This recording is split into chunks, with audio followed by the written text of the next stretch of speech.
the Executive Officer of Air Station Sector Field Office, Port Angeles, Washington. Today I have the distinct honor as serving as the Master of Ceremonies and welcoming you all to the Port Angeles 2018 Veterans Day ceremony. I ask that all cell phones are turned off or set to stun for the duration of the ceremony. Today, America takes time to honor all veterans from all armed forces, merchant marines who have served their nation. It is an honor and a privilege to have with us today veterans from all over the Olympic Peninsula, representing every branch of our armed services. Will the guests please rise for the presentation of colors and the invocation? Personnel in uniform, please remain covered throughout the ceremony and follow my commands for rendering honors. Following the presentation of colors, the Sequim High School Select Choir, under the direction of John Lorenzen, will sing the national anthem. Color Guard. Present colors.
Ready, two.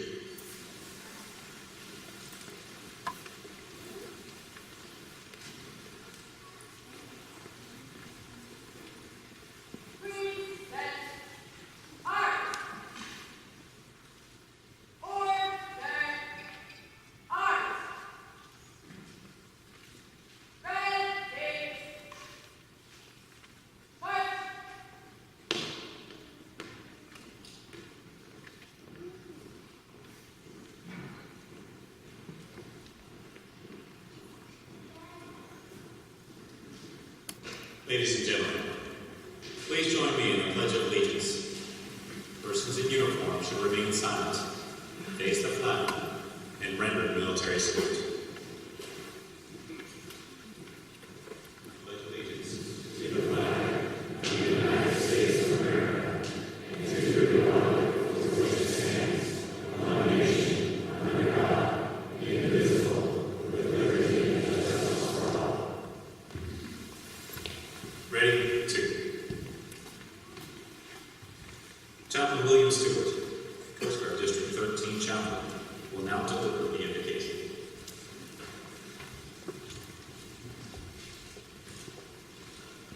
Good afternoon, ladies and gentlemen, and happy Veterans Day.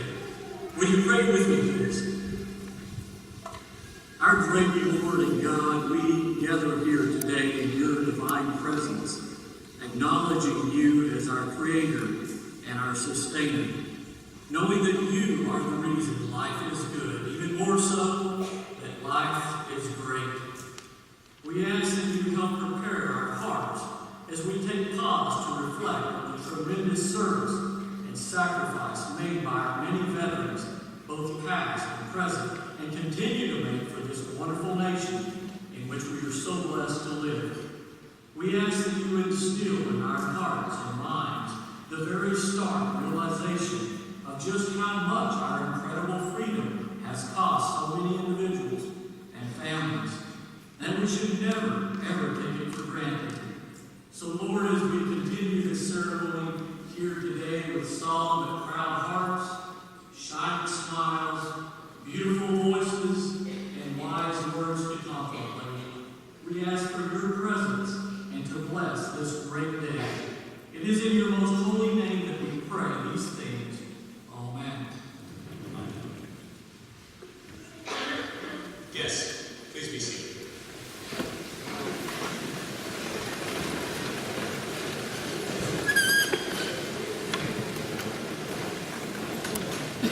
Ladies and gentlemen, the Swim High School Select Choir, under the direction of Mr. John Lorenzo, will now sing your grand old flag.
Ladies and gentlemen, Mr. Chris Lannister media services will now play a tribute to all of our veterans by playing the Armed Forces Medley. For all the veterans with us today, we ask that you proudly stand and be recognized during your service's song.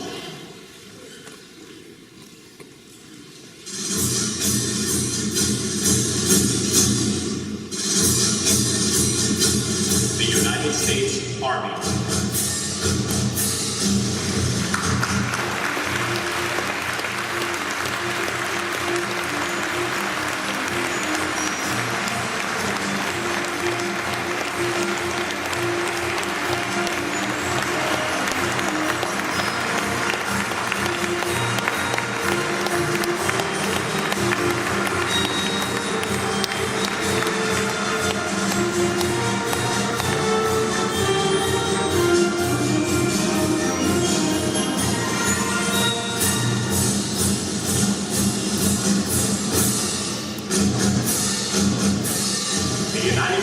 Marine Corps.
Coast Guard.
direction of Linda Maldani, will now sing the Battle Hymn of the Republic.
Good afternoon, ladies and gentlemen, family, friends, distinguished guests, and most importantly, our honored veterans. Welcome to Air Station, Sector Field Office, Port Angeles. First of all, I want each of you to know how very privileged I am to be standing before you today, representing the great men and women who serve here at this unit. It's a joy for us to recognize a very special group of Americans today, our honored veterans. You honor us with your presence. As I'm sure all of you know, the tradition of setting aside a day to remember our veterans dates back almost 100 years ago today, when President Woodrow Wilson declared 11 November of 1919 a National Day of Remembrance on the first anniversary of Armistice Day to honor those that served during the Great War. Years later, in 1954, Congress changed 11 November to Veterans Day to honor American veterans of all wars. I'll say in the last few months, I've given a lot of thought to what I wanted to say at this event, as I wanted to make sure that I appropriately honor those who represent the 7% of Americans who have served or do serve. For those of you that were here for my change of command ceremony back in June, you may recall that I mentioned that all of my heroes I had while growing up wore the uniform of our great country, and that many of them were in my family. One of my greatest treasures is this notebook I've got up here. It's sitting next to the podium that I keep in my office.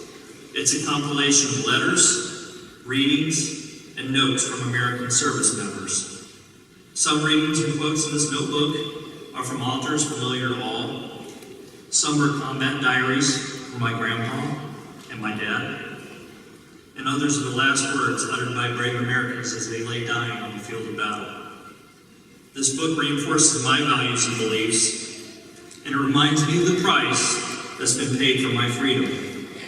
And it's my book of reasons why I chose to serve our great nation. We all have our own reasons, but we all serve because we love our country. And we serve so every American has a right to make our country better and live the great American dream. I respect every man or woman that works hard to make a living and believe that every job that America does matters. However, I know of very few jobs that require employees to agree to giving their life as a potential cost of doing business. Each brave man and woman in here that served in our great military belonged to this distinguished group of people. Each understood the cost and was willing to lay down their life for our freedom. My great, yes, that's 5 greats, grandfather, John Sevier, understood this as he fought in the Battle of Kings Mountain in 1780 against the British. Later in life, he went on to become the first governor of the state of Tennessee and served 3 terms in the United States House of Representatives. My that's 3, grandfather John Sims understood this when he gave his life in the American Civil War. And both my that's 4, grandfather John Jackson and his son Joseph Jackson understood this as they fought side by side during the Atlanta campaign of 1864. Joseph fought in the Battle of Chattanooga, where a musket ball cost him his leg below the knee. My great-uncle Crane Howard understood this as he fought during the Meuse-Argonne offensive against the Germans as part of General Pershing's American Expeditionary Forces in World War I. This campaign was the largest ever in United States military history, involving 1.2 million Americans, and led to the eventual surrender of Imperial Germany and the Armistice of 11 November 1918. Both my grandfathers, Ernest Jackson and Lloyd Pauling, understood this as they stood against Nazi tyranny in Europe. One is a paratrooper in the famed 101st Airborne Division, and the other is a master gunner in the U.S. First Army. I remember fondly a trip that I took as a young child to Bastogne, Belgium, with my paratrooper grandpa. He showed me where they slept in foxholes without blankets in the snow, and endured horrific, round-the-clock artillery shelling as the elite of the Nazi war machine, the SS 1st, 9th, and 12th Panzer Divisions, tried time and again to break through the lines of U.S. paratroopers that were encircled. When the Nazis finally offered the beleaguered and poorly supplied and cut off paratroopers the opportunity to surrender, the acting division commander of the 101st, battered bastards at Bastogne as they were known, famously said nuts. When Patton's Third Army finally broke through the Nazi siege, my grandfather's unit went on the offensive to attack Racon, Foy, and Neuville, Belgium. This led up to the defeat of Nazi Germany's last major thrust. I vividly remember the tears in my grandpa's eyes on that small field outside of Bastogne in 1983, as he recalled losing so many of his friends. Both of my grandpas suffered from lifelong pains due to severe frostbite that they received in the brutal winter of 1944, when cold weather gear was in short supply, but they never complained. My dad, Mike Jackson, my hero and one of the bravest men I've ever known. The man that I wanted to grow up to be like. Understood this as he flew H-1G attack Cobra helicopters and air cavalry in Vietnam.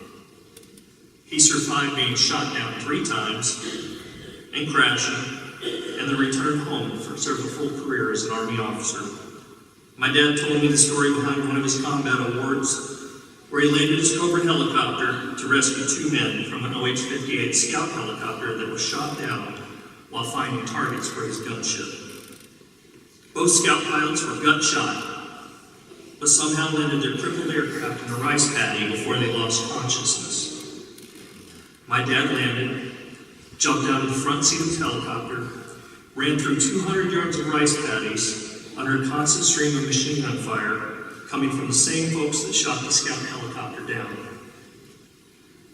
He shut down the still running OH-58 and its rotor still turning, zeroed out the encrypted cipher codes on the radio so the bad guys couldn't get them, and provided immediate first aid to the unconscious pilots. All while his co-pilot laid down suppressive fire with a now airborne Cobra helicopter. When he was ready, my dad fireman carried those wounded pilots out one by one under hail of bullets, back through the 200 yards of rice paddies and strapped them into the rocket pods of his Cobra helicopter. And after the last wounded scout pilot was strapped to the rocket pod, my dad got back in his helicopter and flew those wounded pilots to the nearest combat hospital. Dad never knew whether those men lived or died, but he found out 33 years later when one of those men was able to locate my dad and say thank you and share that he too was a grandpa like my dad is today. My dad broke his back during one of those crashes through 150-foot tall rubber trees and has always suffered from lower back pain, but I know from his stories that his back pain paled in comparison to the pain he felt when he was spit on in a service uniform and called a baby killer in the San Francisco airport after he came home from Vietnam. My brother and I grew up a little differently than those folks that spit on Dad in San Francisco back then, and nothing gave him more pride than commissioning both of his sons as officers in the U.S. military. My brother Todd Jackson understood this as he fought against worldwide terrorism, both in Iraq and Afghanistan, serving and providing direct combat medical care to wounded American and Allied soldiers as part of foreign Army surgical teams. While he saved many lives, he carries some painful scars with him of watching brave Americans die on gurneys in his operating tent, including one of a brave young soldier he tried to keep alive by doing what's called a resuscitated thoracotomy, or an open chest heart massage he performed after the soldier suffered massive abdominal trauma from an improvised explosive device. My brother's retired now, and he regularly talks about the bravery and sacrifice of each one of those men and women he served with or attended to. Thank you for allowing me to share these cherished personal stories of my family, but allow me to tell you about my other family, my Coast Guard family. The Coast Guard men and women you see standing before you now understand this as they stand to watch. Semper Paratus, always ready to go out on the dark and stormy night to save those in peril on the sea. Responsive to the call of duty as America's maritime first responder, and relevantly protecting our local and national interests. These folks don't think twice or hesitate about going out in their aircraft, their cutters, or their small boats in some of the worst weather imaginable to assist someone in need. Courageously putting their lives at risk for someone they don't even know. This is what we do and who we are as America's Coast Guard. Today, our military members continue to put service above self, unselfishly and bravely going into harm's way. I bet if you asked any service member, past or present, they would tell you that it was and is a privilege to serve. I would be remiss if I didn't recognize the families of our veterans here today and those of our active duty service members. Without your prayers, without your support and unconditional love, we couldn't do what we do. You endure seemingly endless moves, hold families together during frequent separations, wait patiently for a return, and help us through the difficult times. You are our anchor during the storms of life, and I want to say thank you. To share the words of Jenny Taylor, who just lost her husband in Afghanistan over a week ago. This was the mayor from Utah who had passed away over there.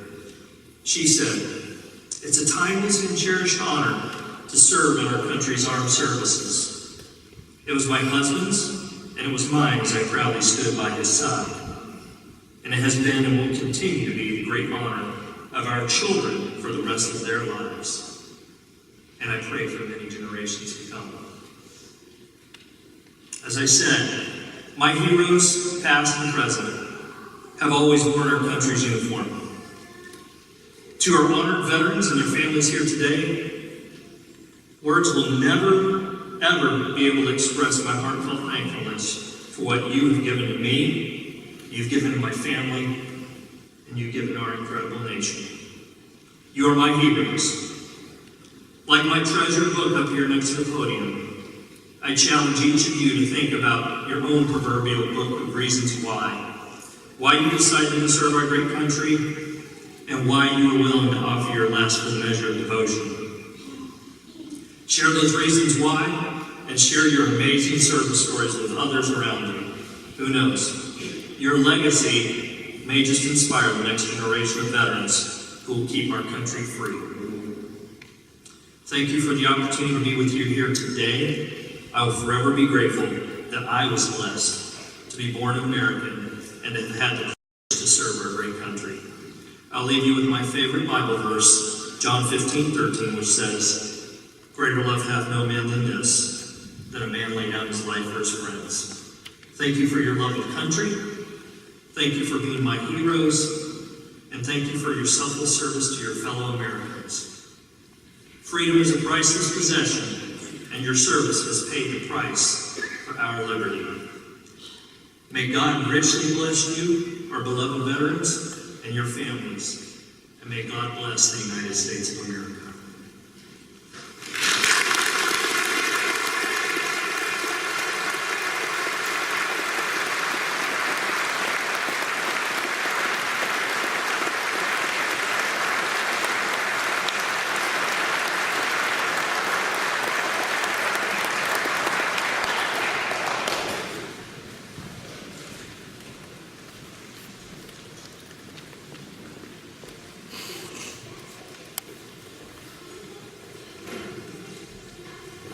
Ladies and gentlemen, please direct your attention to the chorus area, where Ms. Connie Allward, Director of the Grand Olympics Chorus of Sweet Outlines International, will introduce our next few songs.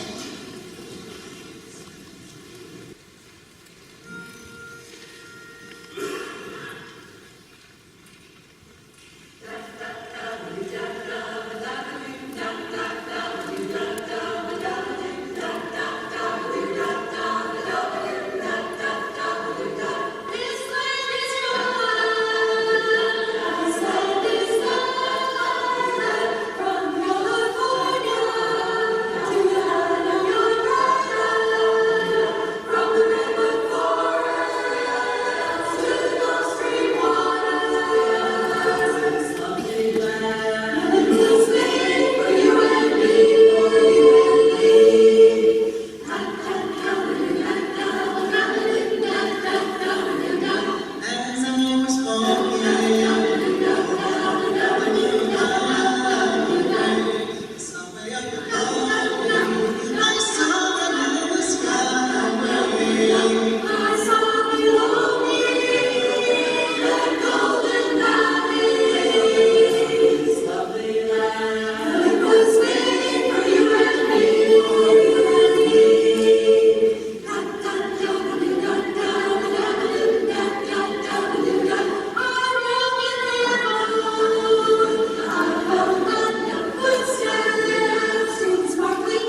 Thank you, Ms. Homer.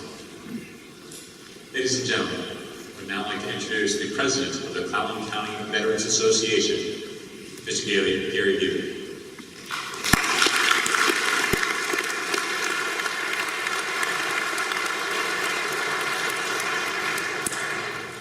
Good afternoon.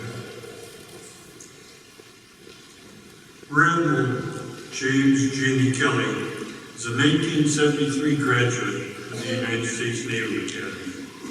He was designated a Naval Flight Officer in April of 1974 and was the Gray Owl of the Navy from 2008 and 2009 as its longest serving Naval Flight Officer prior to his 1 July 2009 retirement from the United States Navy.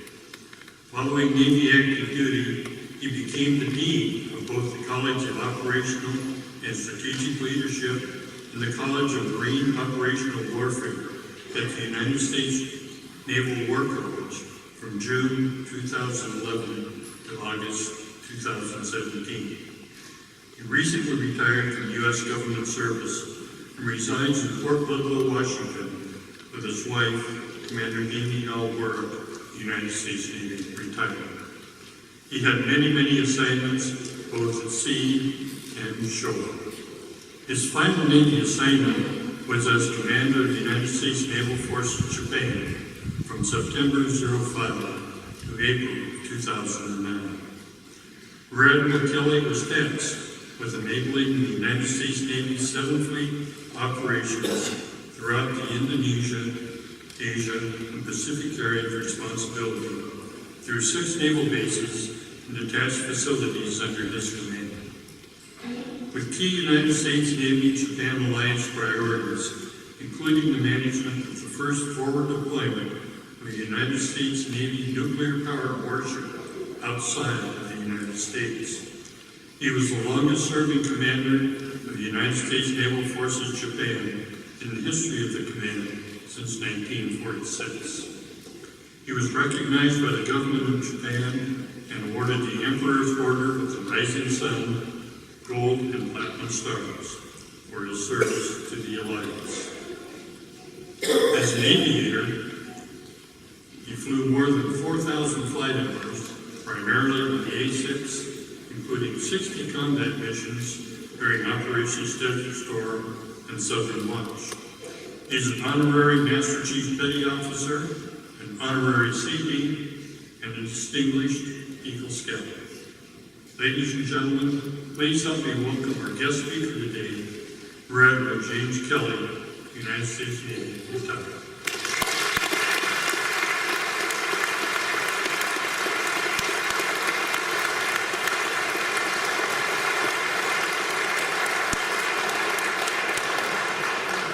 Thank you. You may regret that. Gary, thanks for the kind words and thanks for the introduction. More importantly, thank you everybody who is in this hangar and is outside of it today, and those that wanted to be here but couldn't be here for whatever the reasons. This is a very special day. It's humbling, and it's my absolute honor to be part of this. I have waited many moons to be part of the famous, not infamous, famous Port Angeles Veterans Day celebration, Veterans Day ceremony. I've lived or owned property, I should say, in Port Ludlow for 22 years. So thank you for letting me cross that invisible border. Not so invisible, it's got a sign. It says, entering Clallam County. Sheriff Benedict, thanks for not having the posse out for me this morning. And it's great to be here. It's really an honor. So, most importantly, I think today, and I'll get into my veterans piece here, as a very proud veteran, thanks to Captain Scott Jackson for he and his team's unbelievable efforts in putting on this show and opening up this base to the community, not just the community of Port Angeles, but frankly the community of the Olympic Peninsula. It's pretty significant, to say the least, and I don't know any of the details that go into it, but I know that, Scott, you got a great team. It starts with Melanie and your kids. Starts with your XO, thanks so. Starts with your Command Master Chief. Chaplain, it always helps to be blessed by you. It's great for our paths to have crossed again. We served together in Japan and we rediscovered each other this morning. But the chaps gets the snaps for the weather. He's got a direct line to the big skipper in the sky.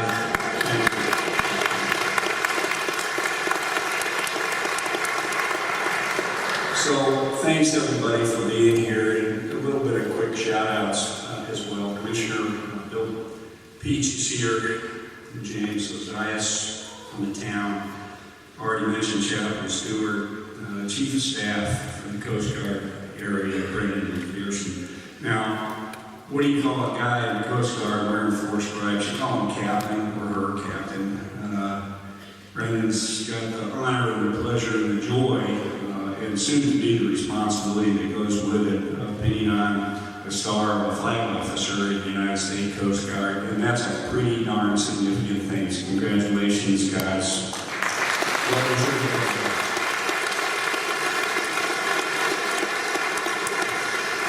I already mentioned my friend and colleague through the Association of Naval Aviation. Yes, you aviators, you don't even have to be an aviator. I'm recruiting today. You can talk to a sheriff, you can talk to me, you can talk to Captain Jeff Hartman, United States Coast Guard. After this show, and if you want to come and join us in Fort Leadville once in a while and talk with our hands for you aviators, we'll dumb it down a little bit for you Army other guys. Okay? But come on and join us. Sheriff Benedict, I'm so proud and happy your re-election. It's great to see you again, my friend, and thank God for the citizens of Clallam County that put you back in office for another round to go.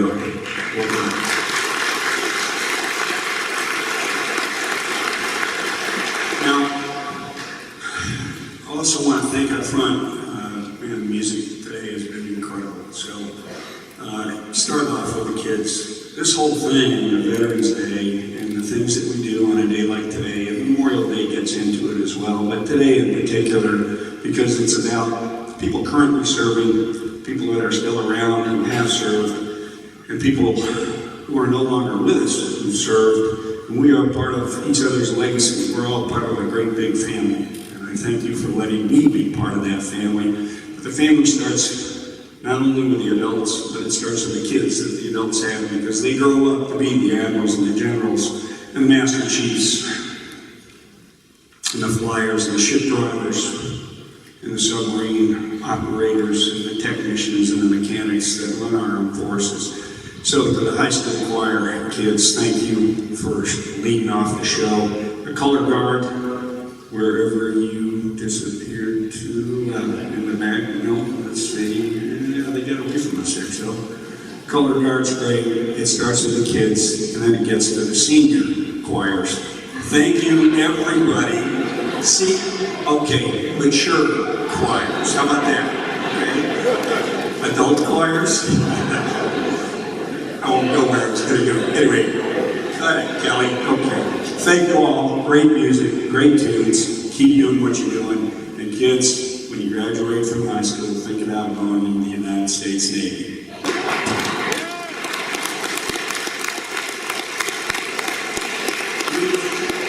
We've got some very, very, very special people here in this crowd besides those that I've already mentioned. I think that most everybody in Port Angeles is well aware of Betsy Reynolds. I have not met her yet. Betsy, where are you? There you are.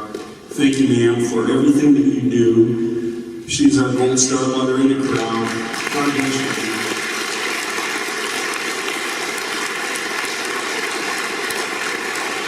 I have heard so many incredible stories about the Captain Dresden House, and it's the right thing. It is legacy, and thank you.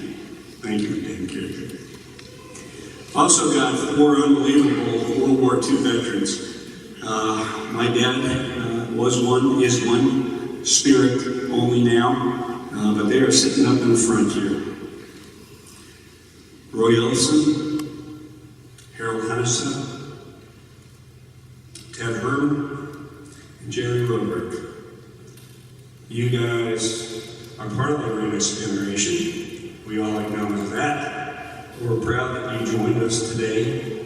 And I only have one question for you as I come down for a second to shake your hands, because I've got a special gift of a lap robe for disabled vets from some local volunteers in the area.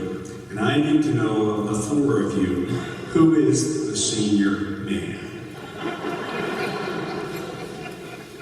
That would be our Army Air Corps representative, I believe. Sir, correct?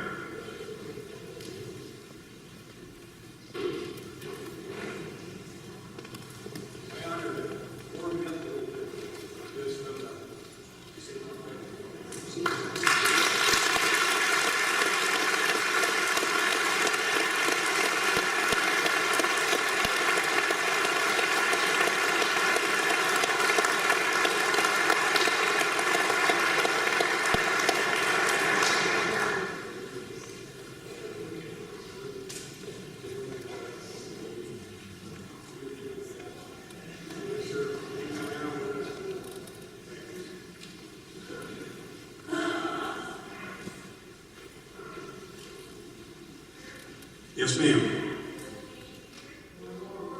One more World War II. Bill Payne from the Army. Merchant Marine.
So there's a few stories going on here, but suffice to say that the three that were latecomers to at least the announcement, number one, thank you for raising your hand and being recognized. We've got a Merchant Marine and two sailors. And the Merchant Marine, as I said, they're the guys that carried the whole war. Because if you can't move stuff, that includes people, you can't win the war. Thank you. All of you, go out, Canal Sailor, it's all great.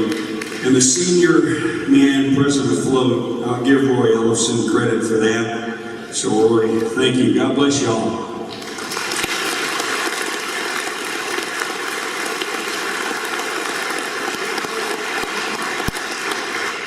So if you haven't figured it out, it's a pleasure for me to be with you here today. And I've already taken up more time than Scott gave me, but I got the mic now, and he's not going to take it away from me. But the XO is bigger than me, so it is an honor to be invited, and I appreciate it so much. I truly do. I thought I would start with something that all of the Coast Guardsmen and women here have already seen this, and they've already heard it if they haven't seen it, but I thought that it sets the tone very well for what today is all about. And this is a personal message that went out to the United States Coast Guard in force from Secretary of Homeland Security, Ediz Hook. And I think it's a really great message in honor of today. And the subject is Veterans Day, paying tribute to the 100th anniversary of the end of World War I. planning order. All unit commanders, commanding officers, so this went to everybody in the Coast Guard and everybody in the Navy, quite frankly. All unit commanders, commanding officers, and officers in charge are requested to pay appropriate tribute to the 100th anniversary of the end of World War I, otherwise known as Armistice Day. On 6 April 1917, the United States declared war on Imperial Germany. For the U.S. Coast Guard, this war was the first time the entire service was transferred to the Department of the Navy, augmenting the Navy with 223 commissioned officers, approximately 4,500 enlisted personnel, 47 vessels, and 279 Coast Guard stations. 6 cutters based in Gibraltar were assigned escort and patrol duties. The Coast Guard suffered heavy losses, including all on board the Tampa and 11 from Seneca. McCulloch and Mohawk sank in collisions with the loss of 1 life for our sister service, U.S. Lighthouse Service. Lost the Diamond Shoals lightship, LV-71, for you kids, that's the blimps we used to call them, right? To a U-boat attack in the cross-rip lightship LV-6, and all 6 on board in severe weather. 100 years ago, precisely the 11th hour of the 11th day of the 11th month of 1918, the war to end all wars was concluded in the Armistice.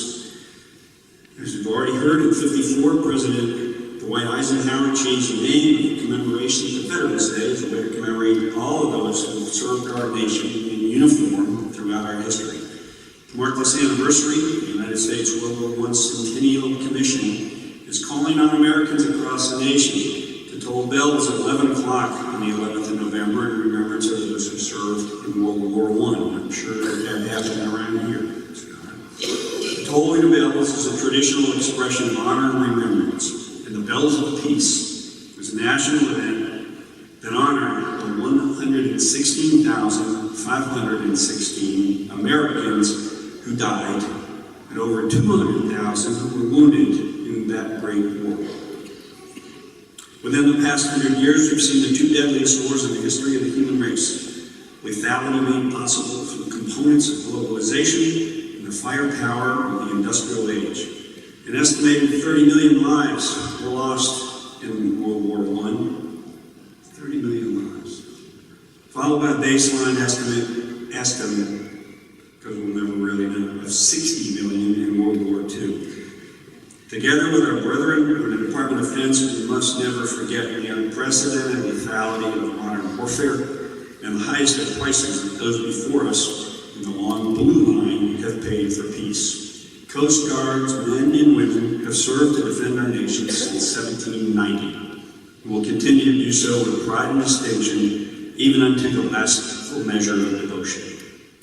On Sunday, 11 November, all units at 11 o'clock are encouraged to toll their bells 21 times, the highest honor that can be afforded by U.S. naval tradition. Reading the previous paragraphs, the 1MC quarters for all hands is appropriate. Commands that do not have bells can render a salute by other available means.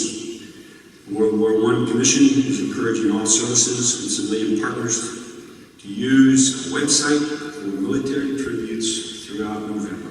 It's from Kirsten M. Nielsen, the Secretary of Homeland Security. I read this in honor of everybody in the Coast Guard. You hosted this thing. You deserve it. Thank you very much.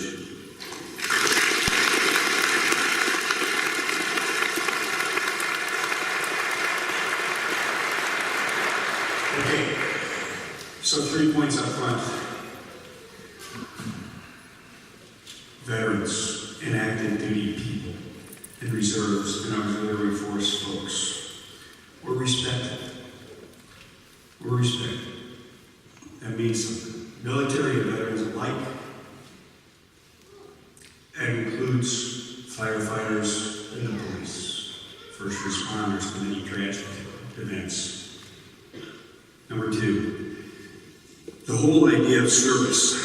It's far, far broader than just us who have been lucky to wear the uniform, the cloth of the nation in our service, but it is far broader.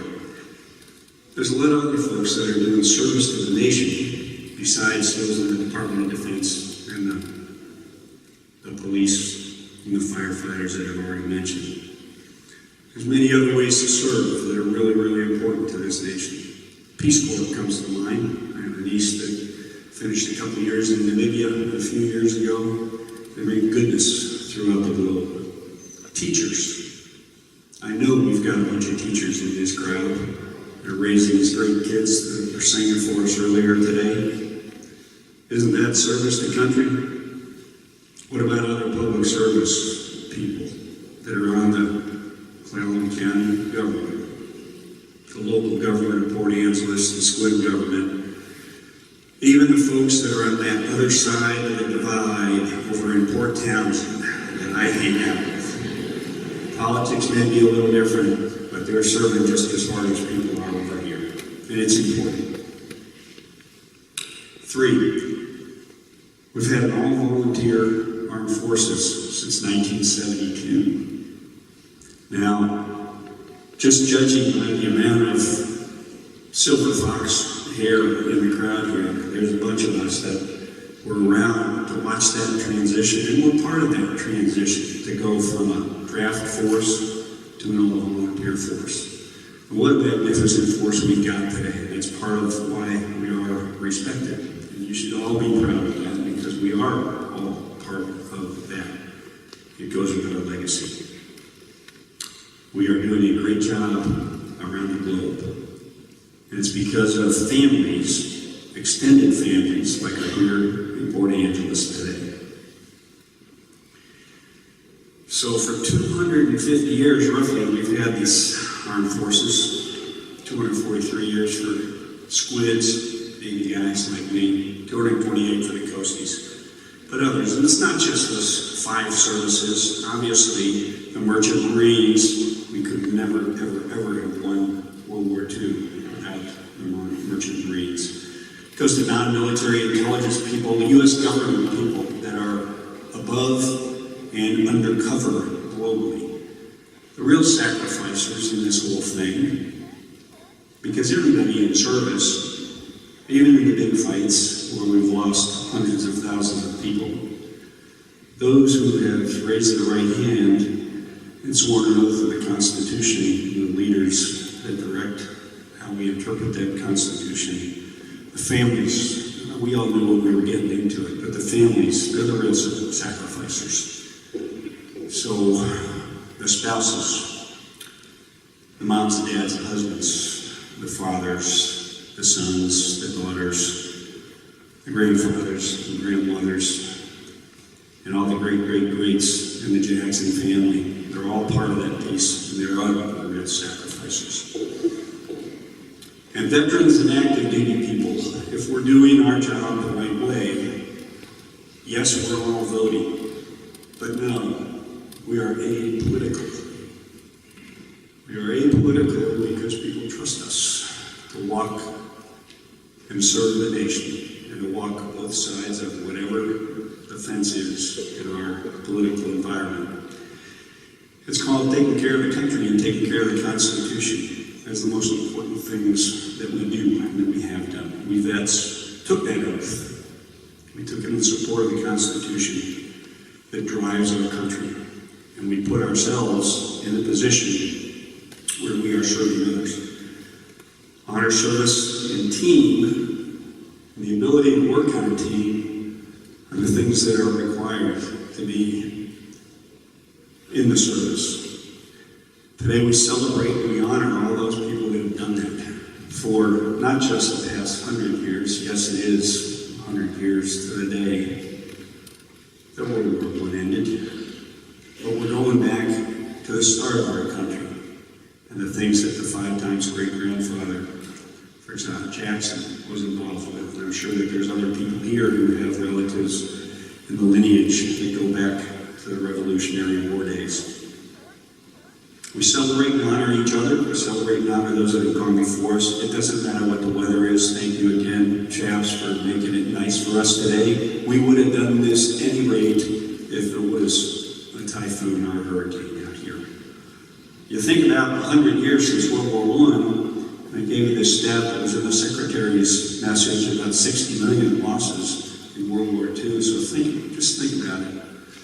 Since World War I, we've probably lost about 100 million people around the world in the fights that are going on. It is a nasty, nasty world out there. It is in turmoil.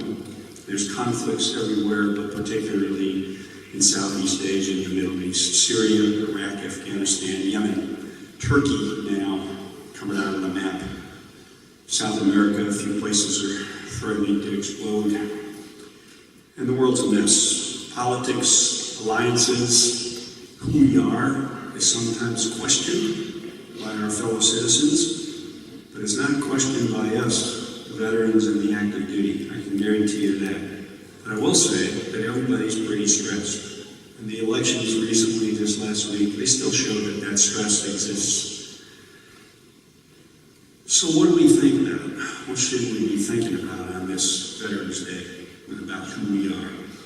And about the 5+1, the +1 being the Merchant Marines that are in support of the Constitution. Service the country 100 years after World War I, and doing our country, and honoring our Constitution, and honoring our commitment when we raised our right hands and took an oath. It's all about that team. We have to remember that all the time, no matter what the challenges are, no matter what the stresses are. My father served as a member of the Army Air Corps, the 8th Air Force, to be specific, flying B-24s as a command pilot in World War II. Flew from Seating Air Force Base, that means anything to any of our World War II vets, a little bit north of London. And he did his entire combat missions flying out of there, 27 missions. He was shot down twice. Fortunately, he got over to our lines and crash landed in Belgium. He never landed on any of his missions, whether he landed in the UK or in the farmers' fields in Belgium, without many, many, many holes in his airplane. But thank God, I think, or maybe it was just divine intervention, Shafts can tell me. My father was a command pilot, never lost a crew, he never lost a man that was in his crew. That's pretty miraculous. Somebody was watching out for him, and he knew it. The 8th Air Force had the highest combat losses of any group in World War II, 60%. 60%, unbelievable. My dad, like most of our World War II veterans, he never really wanted to talk about this stuff. Me and my sisters didn't know a thing about what he really did while we were growing up, and it took until I had the fortunate opportunity to bring my father out on what we call in the Navy a Tiger Cruise. I was coming back from an deployment, one of our aircraft carriers, the USS Kitty Hawk. I was assigned to a squadron flying A-6s out of Whidbey Island. My dad joined us in Pearl Harbor and sailed back into San Diego with me. And that's the first time and the only time in his life he ever talked about what he did in the war and how he was scared to death every time that he got airborne. But it didn't matter. As I said, Dad, whatever kept you going, especially when he started telling me the stories about crash landing and telling my ready room friends about the crash lands and the bullet holes. He says, you do what the service requires you to do. You do it as a team. You don't worry about anything other than letting your team down. And that's what everybody in this audience understands. That is a veteran that has served and that is currently serving. We never let the team down. So where do we get the folks like my dad, like us? Well, I'll tell you, we get them right here. They're right here, and they're going to high school in Port Angeles. Today we need to acknowledge and appreciate each other. Thank each other. Not just a casual thanks for your service, but an ask or a tell. Let me tell you what I did in the service. Or what did you do in the service? What really did it mean? It'll go a long way. You probably learn some things that will help you understand who we are a little bit better. And it'll help us do our damnedest to cross the lines that exist in our country. For For the veterans of the crowd, I really do have three things to say as a wrap-up here. When I was on active duty, I think many of the active duty folks that are in this room probably have a similar mantra. I was all about my ships, that could be my squadron that I was part of, or the unit that I was part of. What's that mission? That's number one. My shipmates, who's in that ship, squadron, unit with me, because I gotta look out for those people, is number two thing. And the last thing I look out for is myself. Because if my shipmates are looking out for their shipmates, then people are watching over me. I don't have to worry about myself, right? So shipmate self, it held me in pretty good stead for 36 years of active duty Navy time and 10 years of government service after. Now I'm a veteran, a retired guy. I got to shift the role. I got to back it up. Instead of shipmate, and self, it's self first. Because I got to hang around to be part of a legacy that is mine and that is yours. And you got to hang around as long as you can and be part of that legacy and help raise the next generation, whatever that generation is. You still got to take care of your shipmates. That's always going to be the number two thing, right? Who you work with, help them take care of each other. And then the last thing, of course, as a retired guy, is taking care of your ship. And instead of being the command unit that I used to belong to as an active duty guy, now my ship is my family. So finally, my wife would tell you, yeah, okay, I got it, Jamie. I'm up to number 3 on your list of priorities. I say, yep, higher than it's ever been. It's pretty good. I get back, though, to the self thing. And the reason that I say this to the veterans, especially you who are veterans of recent experience in combat in particular, if you were on the ground, it doesn't matter even if you were in the air, you got to take care of yourself. We know, absolutely, for sure, and there's many medical professionals that are in this crowd, I think, that some of us carry baggage for a long time, and it manifests itself in very, very difficult ways at times. We all read about the Marine and the shootings of a few days ago. Take care of yourselves. If you are waking up in the middle of the night thinking about bad things that have happened to you because of your time of service, do something about it. I can guarantee you that the Veterans Administration cares. They care deeply, and it's their mission to take care of their shipmates, take care of all of us. It's there. And it's really important as volunteers, because we are all volunteers. And I think the other piece that's really important about those guys is that I don't think we ever stop serving. I do believe that our job is to be the people that can be apolitical and not worry about what the politics are. Just worry about the facts. We ought to be the smart folks that know what is the electronic warfare mission that the Growlers, the Super Hornets out of Whidbey Island, are really trying to do up here in our Olympic National Park. What kind of emitters are they really talking about putting up there? Because we need to know. We have to understand. We have to know what's going on in Indian Island and the ammunition storage area, and why it's not bad for anybody, and why this electronic business is not bad for anybody. It's great for our warriors, and we need it because the world's a dangerous place. And same thing goes for other areas where the military is asked to use our beautiful forests and our beaches as training areas. A lot of people want to say, not in my backyard, right? NIMBY. We need to be the people that are sane and have all the right reasons for why in my backyard. And I ask your support in that.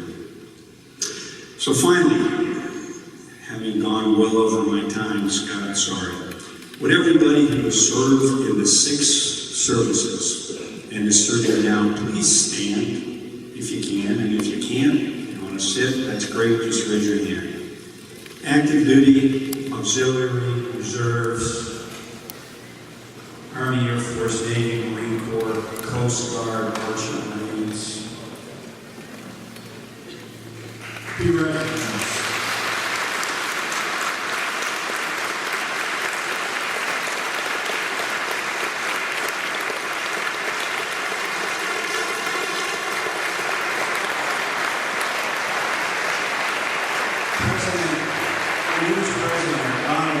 Said words, something to this effect.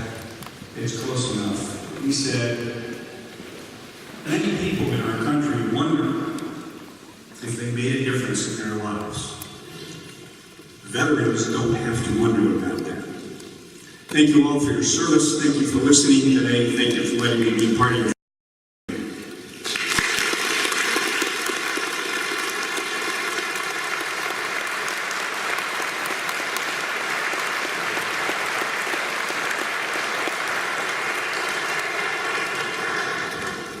Thank you, Admiral, for your words, your wisdom, and your guidance today.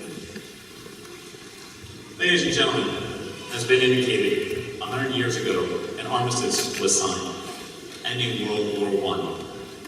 Since that day, every year, America has honored its veterans to recall their sacrifice in war and their contributions in peace. Will you please rise as our veterans are recognized by the presentation of a 3-volley rifle salute and remain standing for the playing of taps, followed by a moment of silence in memory of all those veterans who have so honorably and bravely gone before us. We know them, and we know that they are here in our hearts, and we never forget them.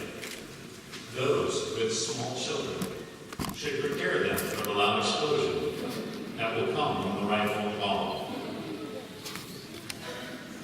And salute.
Ladies and gentlemen, the Olympic Peninsula Men's Chorus will now sing Shenandoah, after which they will be joined by all other performers to sing God Bless America.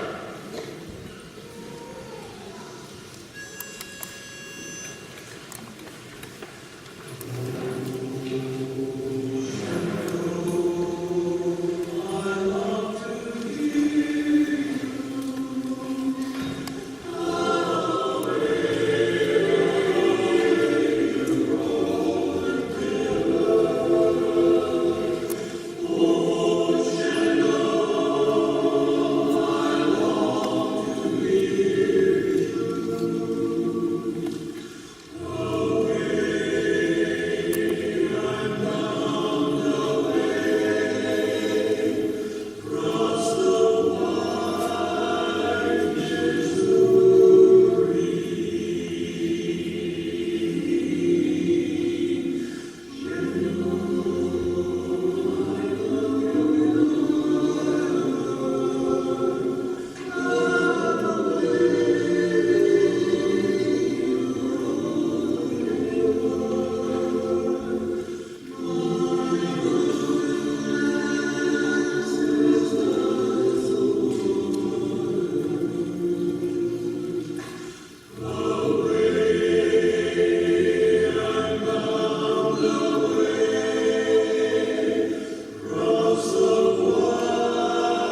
honor all those who served in World War I. Mr. Rick McKenzie will now perform Flowers of the Forest, followed by Amazing Grace, to honor all fallen veterans.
Please rise as Chaplain Stewart delivers the benediction.